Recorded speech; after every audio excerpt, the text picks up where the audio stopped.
Thanks everyone for joining us for this week's SMART webinar. I really like to thank Mary Sullivan for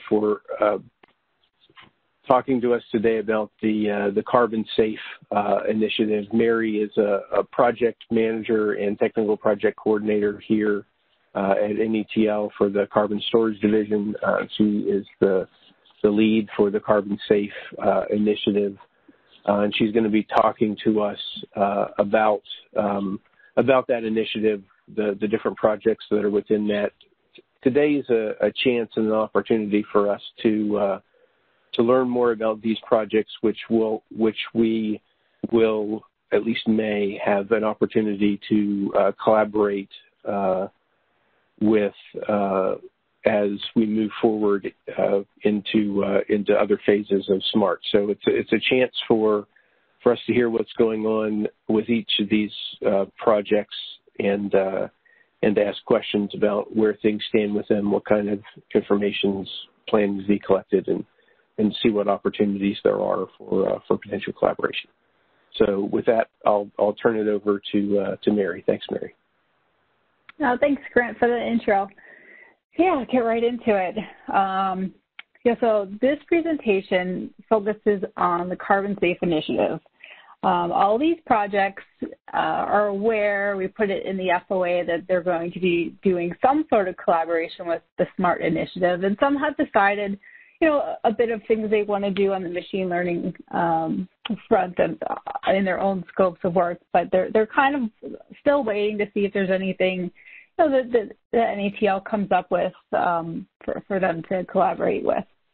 So just moving right into it, I'll start with what's now the Carbon Storage and Utilization Program, but this kind of focuses on the Carbon Storage Program. Historically, that program has provided financial assistance to competitively selected research projects for developing technologies needed to enable safe, affordable, and secure containment of captured CO2 stored deep in subsurface reservoirs. Now, for 2 decades, the Carbon Storage Program has proven that there's enough CO2 resource. We're working on the tools, and now the key is to understand the business case for widespread deployment. So we're looking at questions of how much is it going to cost, how long will it take, what are the big hurdles for deployment of commercial scale projects. So the Carbon Storage and Utilization Program's infrastructure projects are working to address these larger scale challenges. Some of the infrastructure projects include the regional initiatives, offshore storage partnerships who are working on assessments, the brine extraction storage tests, which are also known as the BEST projects, and associated storage projects. Like I said, this is focusing on Carbon Safe, but the most ambitious effort to date on the Carbon Storage Program is the Regional Carbon Sequestration Partnerships, which began back in 2003. To date, since 2008, 11 million metric tons has been stored under the program, and if we add in major demonstration, that number nearly doubles to 21 million metric tons.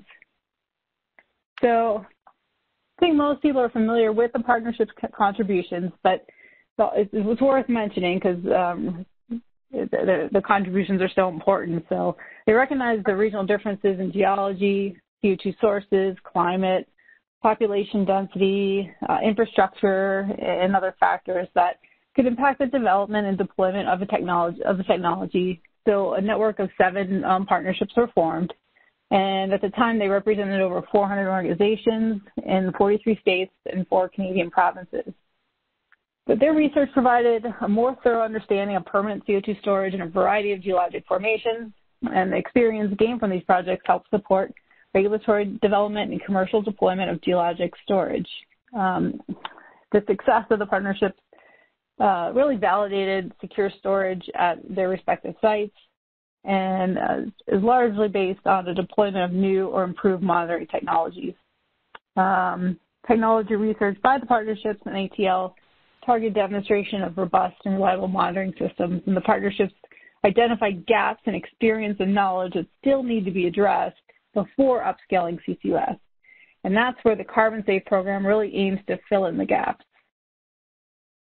So moving right into what Carbon Safe is, short for Carbon Storage Assurance Facility Enterprise. So Carbon Safe is a phased approach of developing a commercial scale storage complex all the way from scenario development through site permitting and construction.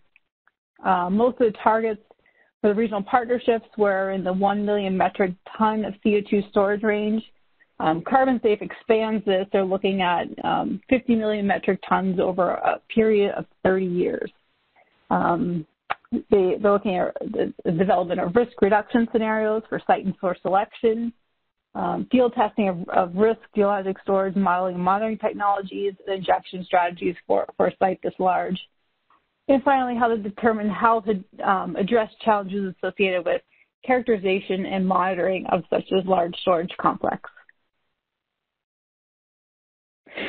So this next slide, I think, kind of important for you in the sense that when we're looking at, how SMART is going to fit into the Carbon Safe projects, just trying to see where you are on the timeline, what the activities are going on, and what still is potential for the future.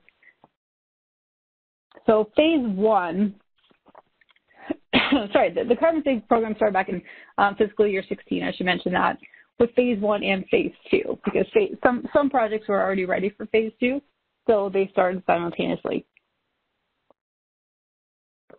So the main objectives of phase one included the formation of a CCUS team. You'll see in the upcoming slides that a diverse skill set is needed on these projects, and they have many partners. They worked on development of a feasibility plan. How can we make these projects economical? And they did high-level technical evaluations of the subbasin and potential CO2 sources.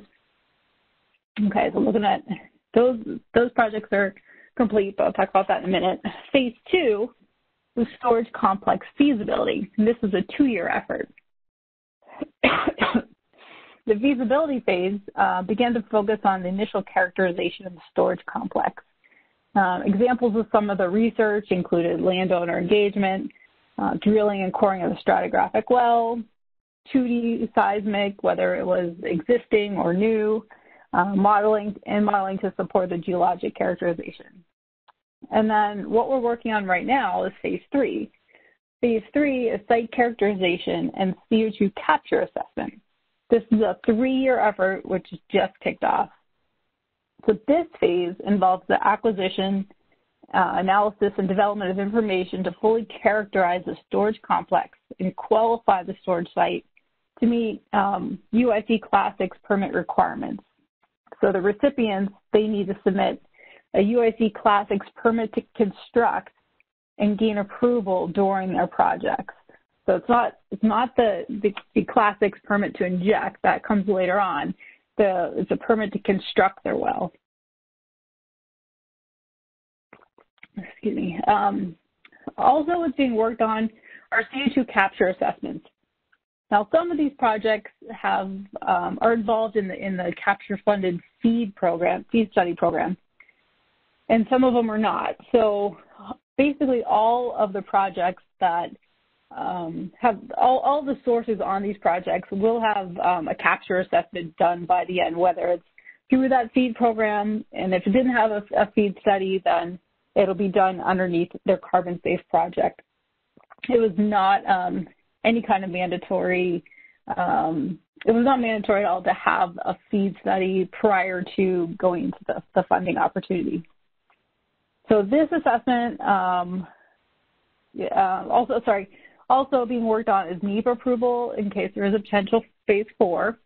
They're working to address pore and surface rights, rights of way, liability, and finance agreements. And then finally, there's still uncertainty surrounding phase 4, including scope and availability of funding. But as initially envisioned, this would be the permitting and construction of a site. And it was initially a 2.5-year estimate scheduled for that phase. However, that is all it's all under review at this time. So during this final stage, as originally envisioned, it would be storage site development prior to commercial operation. UIC Class 6 injection permits would be obtained. Injection and monitoring wells would be drilled and completed, and baseline monitoring data would be acquired. And a risk management mitigation plan would also be developed. All right, so let's just jump in to a map. This map shows the phase 1 locations in red, and where the phase 2 locations are all shown in orange. There were 13 projects awarded under phase 1 to investigate the pre-feasibility of the CCUS scenarios. You can see it's throughout diverse regions and geology. So work from 5 of those projects leveraged into 3 of them combined into one project. And there were also 3 others that started back when phase 1 was initiated. If you remember, I said that some of them started ahead of time. So there were a total of 6 phase 2 projects. So all 13 phase 1 projects have been completed, and most of the phase 2 projects are completed at this time. So the first 2 phases of Carbon Safe, they brought many accomplishments. Some of the phase 1 efforts led to collection, analyzation, and modeling of extensive regional data, identification of multiple viable CCUS sites, evaluation of regional infrastructure and sources for the sites, and development of business plans for a variety of viable CCUS scenarios. Phase 2 efforts led to multiple characterization wells being drilled, cores taken and analyzed, geological characterization conducted, considered geomechanical, basement, seismic processing evaluation, and geologic and reservoir simulations were completed. Permitting and regulatory plans were developed, and pipeline assessments were completed in addition to those economic assessments.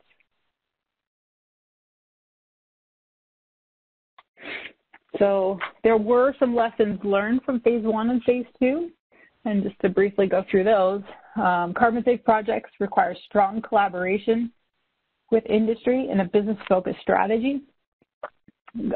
Collaboration with oil and gas companies and a strong host site are critical. Capture costs are still a limiting factor for making some of these projects economical. Stack storage was found to be feasible, but not practical for use in every reservoir. Pressure management may be necessary to meet target rates and volumes in certain regions. The heterogeneity was a big factor. Defining the heterogeneity in stack systems was a priority, and also refining reservoir models to include faults and some of the heterogeneity. And then finally, delineating the area of view and state of stress is also critical areas of research. So we are getting closer to our goal of having integrated CCUS projects by 2025. Phase 3 projects are being conformed in conjunction with the carbon capture program. So that's like the point of this slide is that they're finally becoming an integrated system. So this is one of the first collaboration efforts between these 2 programs. So what you see on this next map are the phase 3 projects that kicked off in October, and they are located in green, I believe. Yeah. So this map shows locations of 5 phase 3 projects in relation to the FEED studies. Okay, so the natural gas power plants feed are blue, and the green ones are coal-based power plants, and then you can see the dots are the phase 3 carbon safe projects. So you can see where they are in relation to each other. So that FEED study was not a prerequisite, but all of them did have at least one of their sources being evaluated under these FEED studies. So the remainder of the sources are being evaluated as part of this carbon safe program with capture funds. So what are these projects working on now? So this is what will probably be most interest to you. So this phase 3, there's really 4 main objectives. They're working on completing detailed characterization of their storage complex.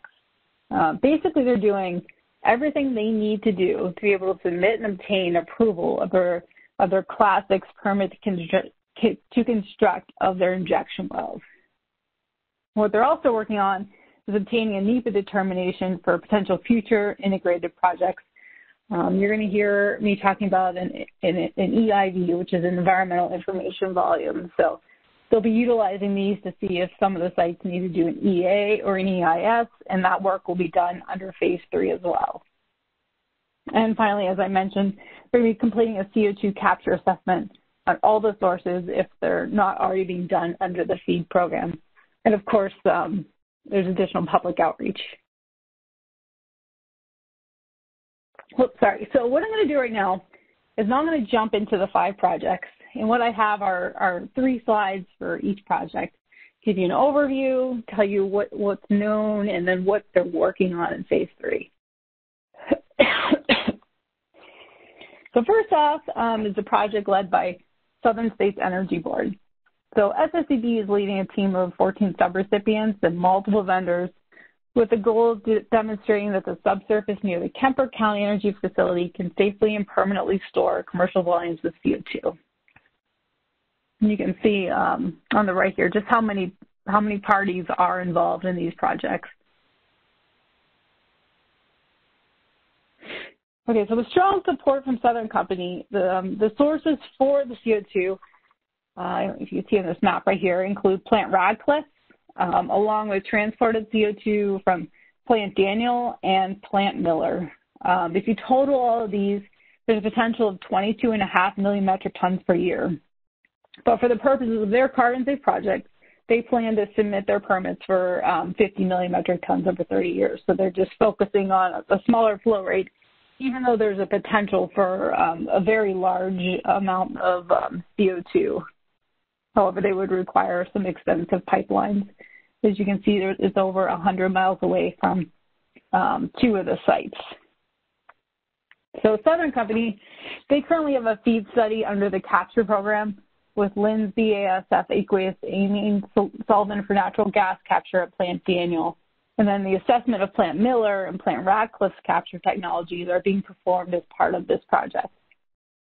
So the project team will build upon previous feasibility work under their Phase 2 so they can fully characterize the complex and obtain that permit to construct for a 50 million metric ton area of review, 50 million metric ton storage complex. So as part of Phase 2, they drilled 3 stratigraphic wells, and the core was analyzed.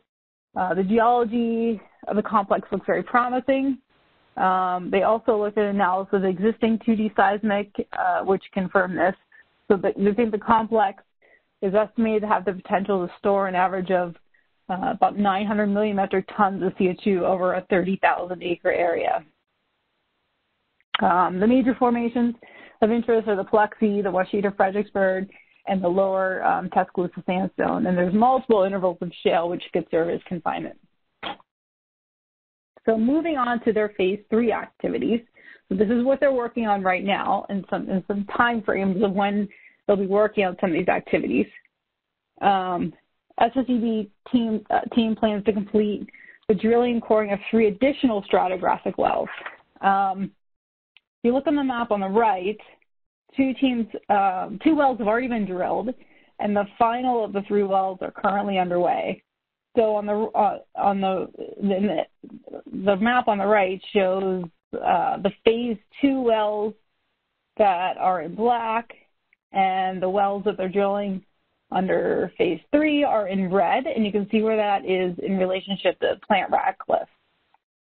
So additionally, the project's going to be performing an extensive 2D seismic survey, and that's what's shown on the left. The 2D seismic survey will follow state routes and roads over the storage complex. Finally, they're going to be drilling an approximate 2,000-foot USDW characterization and monitoring well, and they hope to have their EIV volume submitted to NETL at some point this summer.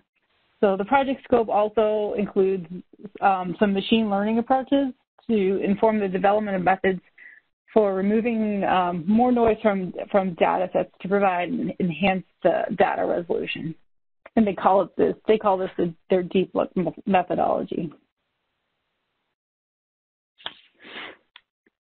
Okay, so that's the first project. Next project up is the North Dakota project led by the EERC. This is also known as Project Tundra. This involves the characterization and permitting of a storage complex near Dakota Power's Milton R. Young Station. The map on the far right shows the location of Project Tundra in relation to a number of CCUS projects.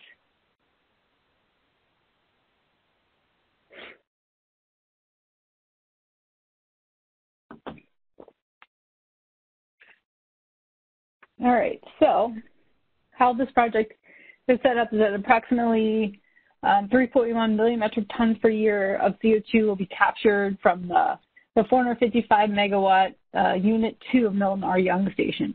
Unit 2 is owned by Square Butte Electric Cooperative. So a separate entity, Tundra LLC, is going to be created to capture, transport, and store their CO2. So Tundra LLC will purchase the power and steam from Dakota to operate the capture system. And it will be stored at 2 storage sites that are proximal and less than 5 miles away from the station. Dakota currently has a FEED study under the capture program, which utilizes fluors, economy, and FG plus amine technology. So for their phase 2, 2 stratigraphic test wells were drilled. They obtained about 300 foot of core and analyzed it, and they also did a 2D seismic in their phase 2. It's worth mentioning that North Dakota has a CCUS regulatory framework in place. They have a plan for financial liability, pore space amalgamation rules, and tax incentives. And these are things that these non-technical challenges that need to be addressed. They look a little more clear in North Dakota.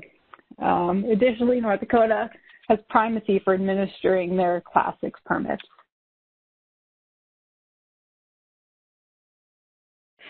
So what are they doing right now in Phase 3? Phase 3 will build on the results of Phase 2. An additional stratigraphic well, the JROC-1, was drilled and cored already, and a new 3D seismic data was obtained in 2020.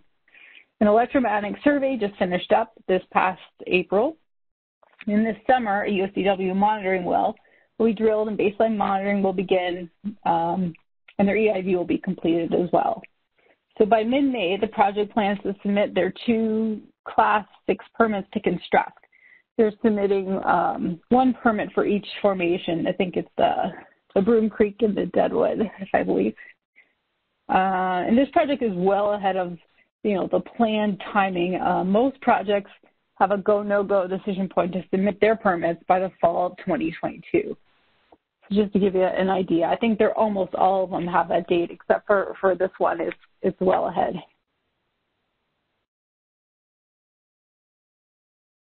So next up is the University of Wyoming project.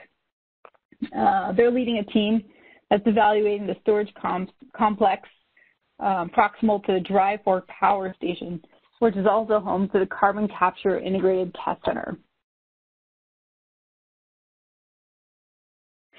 The integrated project includes the capture of 2.2 million metric tons per year of CO2 from the Dry Fork Station, with proximal storage and additional pads within 5 miles on state land.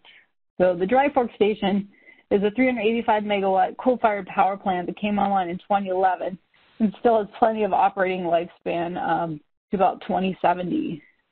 Their capture technology, they're looking at membrane technology and research, and they currently have a FEED study under the capture program for this technology, which has about a 70% efficiency rate. This project did have a phase 2 as well. They attained 625 feet of core from the Sundance and Melaleuca formations. And then they also had a 3D seismic survey was performed, and existing 2D seismic was incorporated into the site's geologic model as part of their phase 2. Wyoming is also a state well positioned with the CCUS regulatory framework in place. There's tax exemptions, there's a PISC post-injection site care trust fund, there's established plans for liability and pore space amalgamation. And Wyoming recently gained approval for Class 6 primacy, just like North Dakota already has. Whoops, sorry about that. So what is Wyoming doing under their Phase 3 project? They're going to be re-entering one of the wells to gauge as a monitoring well and constructing an additional well for core data collection and injection tests. A cross-well and VSP will be performed in addition to baseline monitoring collection of passive seismic and groundwater and soil gas sample collection. The project team has already submitted their EIV to NETL for review this past month. The team intends to utilize machine learning methods on subsurface data to identify data gaps, predict site injectivity, and guide site exploration and experimentation and detect baseline monitoring anomalies.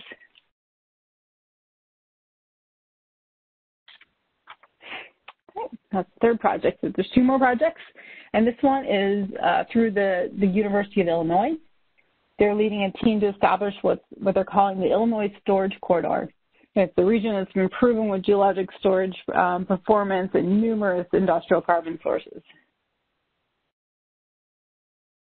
So this project builds off the results of, if you look at the map here on the right, MGSC, IBDP is shown in green, Illinois ICCS, that's shown in orange. Their carbon safe 1 and 2 are shown in yellow. The location of this project can be seen in relationship to all these other projects in red. And what you have is the Prairie State Generating Company in the southwest corner and the One Earth Energy Facility up in the northeast corner. So the corridor will include capture and storage at 2 separate complexes. There's a potential for 6 million metric tons per year capture at the Prairie State Generating Company and 450,000 tons per year at that One Earth Energy Facility, which is an ethanol application. So the Prairie State Generating Company has a feed study for the Mitsubishi Heavy Industries KM-CDR solvent. The capture technology necessary at the ethanol facility will be assessed under this project. And the Mount Sliman and St. Peter formations are being explored for storage. Okay, so this is what's being done. A lot of work's being done on this project for Phase 3. A stratigraphic test well will be drilled at both the One Earth Energy Facility and the Prairie State Generating Company. A new 2D seismic will be collected at each site. NEEP has already provided CX for this work, and additionally, a new 3D seismic will be collected at each site in the fall of 2021 timeframe, roughly. The project will be submitting, actually may have been completed already. Their EIV, sorry. This project and the next project are projects that have shown willingness to collaborate with NETL's Research Innovation Center. So while not an official partner, Rick will work with the project team on potential research, which could include whole core scanning, relative permeability testing, contact angle, groundwater analysis, seismic monitoring, resource assessment, well field and reservoir analysis, and downhole CO2 monitoring. Last but not least, we have the San Juan Basin Carbon Safe Phase 3 project, and this is being led by the New Mexico Institute of Technology. So they're leading a team to demonstrate that the storage complex, which is located in northwest New Mexico, is suitable for CO2 storage captured at the San Juan Generating Station, which is run by Enchant Energy. So the San Juan Generating Station, they're looking at retrofitting with Mitsubishi's KM-CDR solvent as well. It's currently being studied under a FEED project with Enchant Energy. And there's the potential here of 6 to 7 million metric tons to be captured and stored locally. They're looking at the slick rock member of the Entrada sandstone, the bluff sandstone, and the salt wash member of the Morrison Formation. The characterization plan that they have for their Phase 3 is they plan to drill a well this summer, obtain core for analysis, and perform injectivity tests. 3D seismic will be purchased, and a VSP will be performed. New Mexico Tech has also expressed interest and enhancing their research through the same sort of collaboration with BRIC.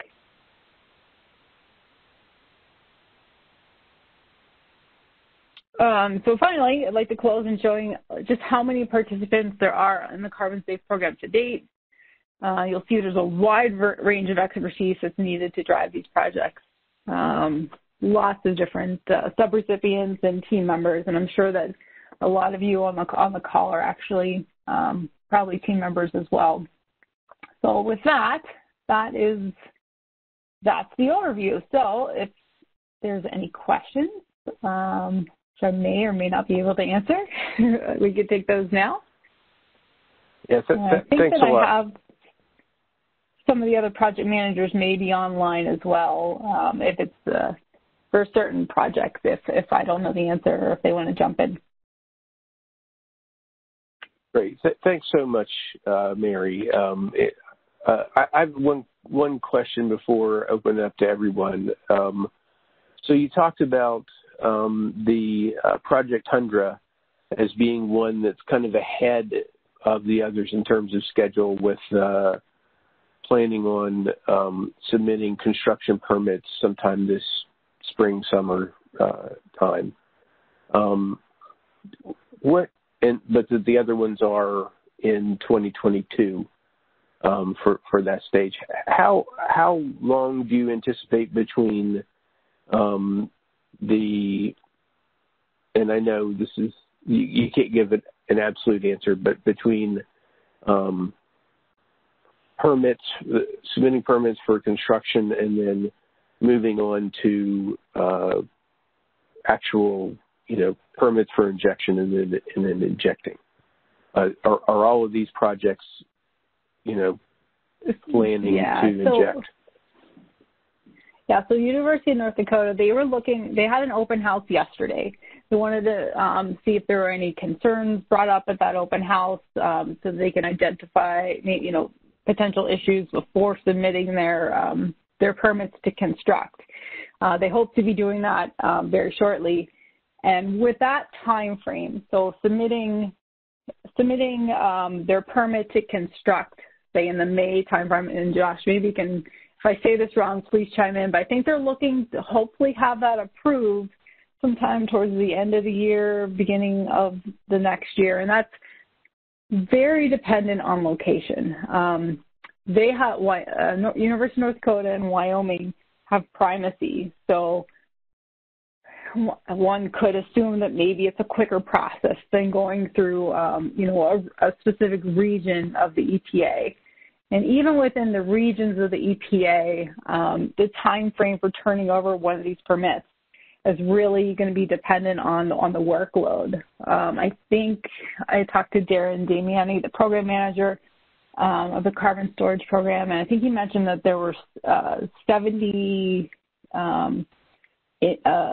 applicants interested in submitting permits. That was last month sometime. They don't have that many applications, but just somewhat of an interest. Nobody really knows how long these are going to take. As far as the Class 6 permit to inject, that is not being done under Phase 3. That's going to come down the road. So if we just look at a typical project, one of these carbon safe projects, they're going to be submitting their application for a permit to construct their well, excuse me, in roughly September of 2022.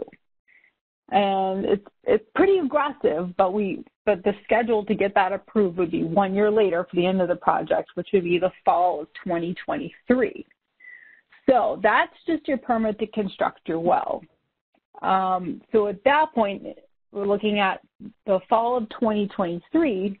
That's when you start construction and you start working on your permit to inject. And I think it really is anybody's guess how long that's gonna take to get a permit to inject.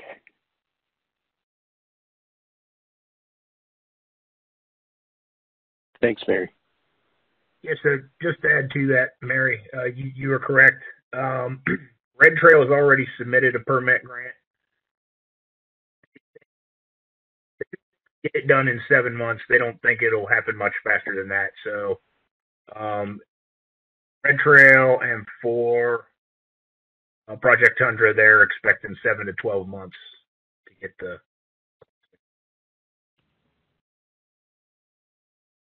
Thanks, Josh. This is Kurt Oldenburg. How many of the sites are going to have a pipeline, say, longer than 1 kilometer or so?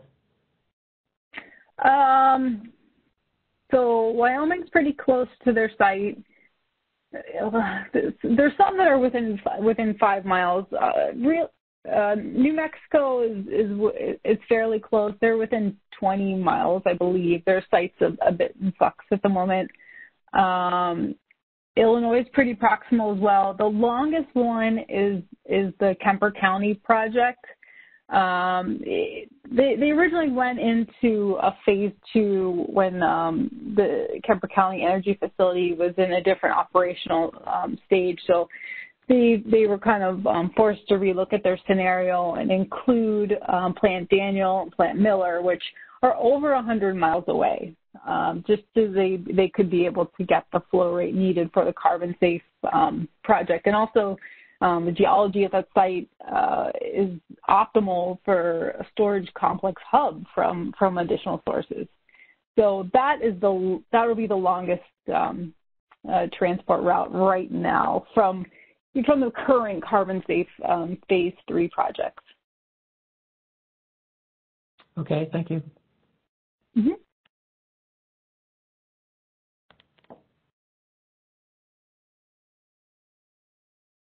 Well, I'll ask another one. Has any CO2 been injected at any scale at any of these current target storage complexes? No, it has not. No, but none of them have permits to do so. Yeah. So Mary, just to make sure we're totally clear on that question, there are some other injection like miles away, but not right directly where the planned storage complexes are. Is that correct? So there may be. That's correct. There could be some enhanced oil recovery in the region, but as far as CO2 storage into a saline reservoir, that's not occurring at these sites right now. Okay, thanks. Mm-hmm. Mary, this is Jyoti Behura from School of Mines. I was wondering about the data availability in all these projects. I see that there's a lot of, let's say, remote sensing data in the form of seismic data or EM data. There's also lots of cores. Can you comment on the availability of all these data and samples for the SMART project, or for any of the projects for that matter? Yes. As far as for the SMART initiative, I'm sure that the projects are very willing to work with you. No, projects that have had phase 1 and phase 2, their data is already uploaded to EDX if they're complete. I know the Kemper County Energy Facility has a number of data, I think up to 60 data sets that have been uploaded to EDX. And they've worked, some of the projects worked with NETL's RIC on phase 2. They even set some core in for RIC to analyze, and so they're very willing to work, and they know that in the FOA it said that they were kind of expected to collaborate with the SMART initiative. So barring some of the private information, if it's leased data or whatnot that they can't share, I think that most projects have data that they'd be willing to work with the SMART initiative.